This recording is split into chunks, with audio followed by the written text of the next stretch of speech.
Salut à tous, aujourd'hui retour sur les tortues les plus célèbres de la pop culture.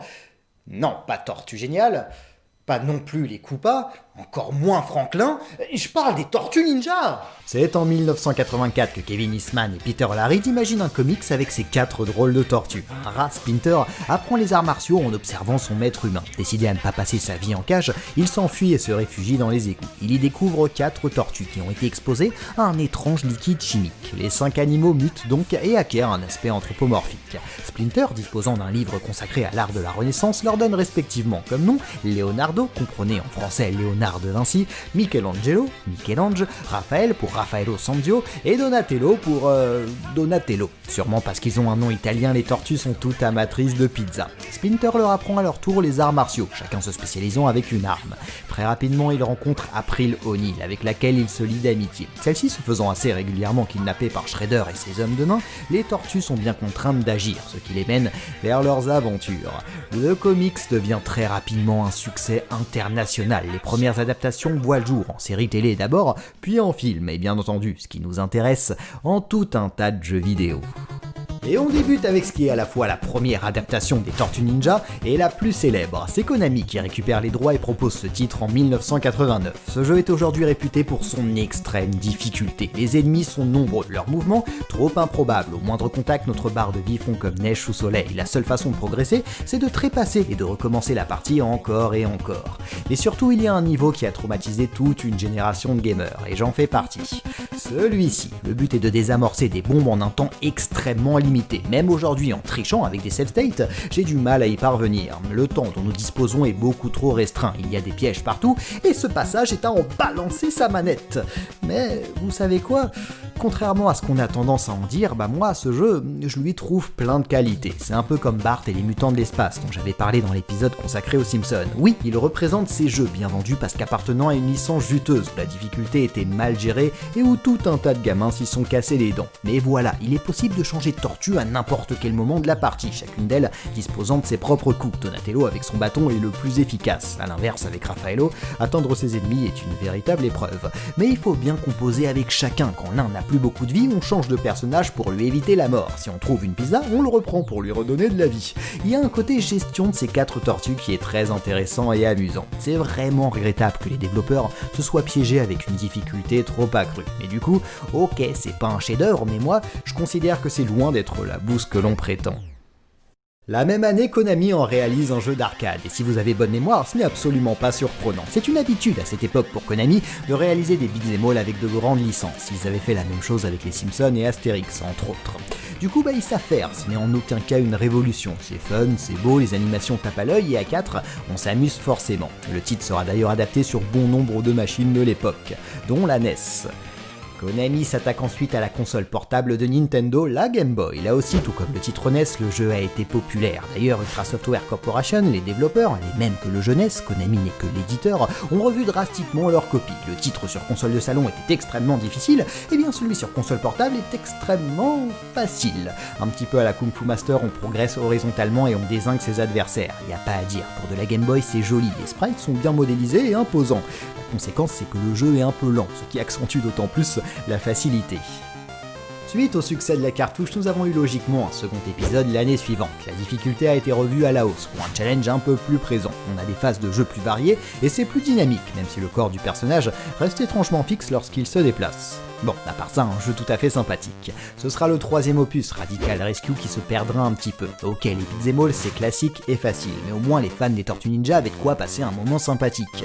Ici, Konami a souhaité un titre plus original tourné vers l'exploration. On n'a qu'un seul grand niveau avec une sorte de carte pour s'y retrouver. Les points noirs représentent soit un compagnon à sauver, un boss à battre, une clé, et on se perd rapidement. Les allers-retours s'avèrent frustrants et on a du mal à y prendre du plaisir. Avant de poursuivre, un dernier détour par la NES. Konami a publié un dernier jeu qui reprend très clairement le moteur du titre tiré de l'adaptation de l'arcade. Alors attention, on est en 1991, la NES est déjà un petit peu dépassée, mais force est de constater qu'avec ses décors et ses grands sprites admirablement animés, le jeu flatte la rétine. En plus de cela, on peut parcourir l'aventure à 2 joueurs, tout simplement le meilleur jeu des Tortues Ninja sur NES. Ah oui, il faut pas que j'oublie de vous préciser qu'on a aussi eu un second jeu de la part de Konami sur arcade, Turtles in Time, assez semblable au premier jeu si ce n'est que Shredder a volé la statue de la liberté et que les Tortues Ninja vont le poursuivre à travers le temps, avec donc des niveaux originaux à l'époque des dinosaures, du Far West, du futur, etc. En vérité, le jeu est surtout connu pour son adaptation sur la Super Nintendo, qui est considéré comme l'un des meilleurs beat'em all de la console. C'est qu'il est presque aussi fun que la version arcade, on perd juste une chose, on ne peut pas jouer à 4 joueurs, seulement à 2. Mais on reste très proche des sensations de jeu du titre original.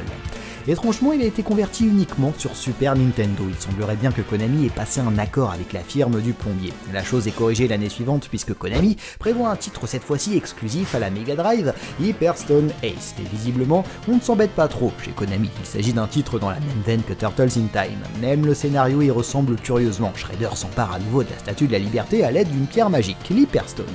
Bon, en revanche, cette fois-ci, pas de voyage dans le temps. On voit rapidement les similarités entre ces opus. On a certes les niveaux originaux, mais le principe reste le même, que ce soit les adversaires, les barils qui explosent, les pizzas qui traînent, au moins la qualité est toujours au rendez-vous. Enfin, le dernier titre de Konami sur console 16 bits, ce sera avec les Tortues Ninja Tournament Fighters. Et surprise, on se moquait de l'éditeur qui ne prenait aucun risque avec les tortues évoluant constamment à travers des beat'em all. Eh bien nous voilà servis avec un jeu de combat. Et il y a de quoi s'inquiéter. Le jeu de combat, c'est très certainement l'un des genres les plus difficiles à réaliser. Cela demande un gameplay ultra précis entre équilibrage, précision des collisions, système de jeu original. Des mauvais jeux de combat ratés, il y en a tout un tas. Sauf que ici, non. Alors il n'invente rien. Il pioche allègrement dans le gameplay des classiques Street Fighter et Fatal Fury, mais il les reproduit avec justesse. On retrouve les fameux personnages à charge, les quarts de cercle, etc. On a aussi une barre de furie qui se remplit avec des coups spéciaux et offre un super coup dévastateur, de quoi renverser la partie, un système de combos, de cartes, de shop, tout le classique y passe. Et on se surprend à prendre du plaisir, on n'atteint à aucun moment la précision des modèles cités, mais le jeu est tout à fait cohérent, fun à deux parce que l'ordinateur est assez difficile à battre. Et les fans des Tortues Ninja s'y retrouvent avec joie, et étonnamment, c'est un pari réussi de la part de Konami. Et les Tortues Ninja vont disparaître des radars pendant une petite période. Aucun jeu n'est prévu pour la nouvelle venue, la PlayStation, et aucun non plus pour la Nintendo 64. En vérité, pendant presque 10 années, les Tortues Ninja vont disparaître du monde du jeu vidéo, où ils étaient pourtant particulièrement présents. Il va falloir attendre 2003, une année où apparaît sur nos écrans une nouvelle série télévisée avec nos tortues, bien plus proche du comic book, avec un univers plus sombre et des personnages plus profonds.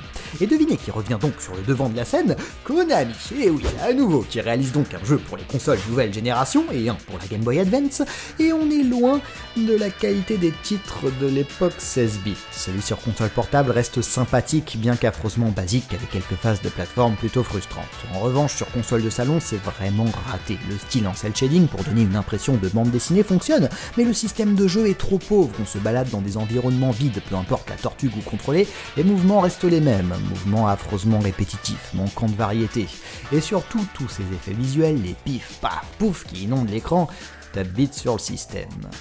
La série télé rencontre son succès, les saisons s'enchaînent. Forcément, Konami récidive dès l'année suivante avec Battle Nexus. Alors il y a du mieux, mais tout de même l'ensemble reste trop pauvre et surtout beaucoup trop mou. On n'a aucune sensation de puissance avec les tortues qui enchaînent les petits coups sur leurs adversaires. Les mouvements de caméra sont toujours aussi hasardeux et au final, l'ennui pointe vite le bout de son nez. Pour ce qui est du jeu GBA, il y a un effort de fait avec l'ajout de phases d'infiltration. Avant chaque niveau, il faudra parvenir à récupérer son arme sans se faire repérer. Et des phases de shoot'em up qui ont pour but de briser la répétitivité des niveaux.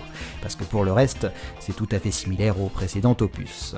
L'année suivante, on a un Tortue Ninja Mutant Nightmare, toujours aussi redondant, si ce n'est qu'il est possible de le parcourir à 4, et c'est vrai qu'entre amis, ça devient immédiatement bien plus fun. Pour le titre console portable, c'est sur la DS que ça se passe cette fois-ci. On conserve toujours le même gameplay, malheureusement, sans profiter du support tactile de la console. Ça aurait pu être un sacré plus. En 2007, un film d'animation réalisé par Kevin Munro sort dans les salles de cinéma. Rebelote, les Tortues Ninja sont à nouveau sur le devant de la scène. Forcément, un jeu va suivre la sortie du film, sauf qu'il y a un petit changement. Konami n'est plus à la baguette, c'est Ubisoft qui récupère les droits. La formule change donc pour s'approcher davantage d'un Prince of Persia, avec des tortues particulièrement agiles qui escaladent et sautent de bâtiment en bâtiment. Là aussi titre sympathique, mais qui ne marquera pas les esprits.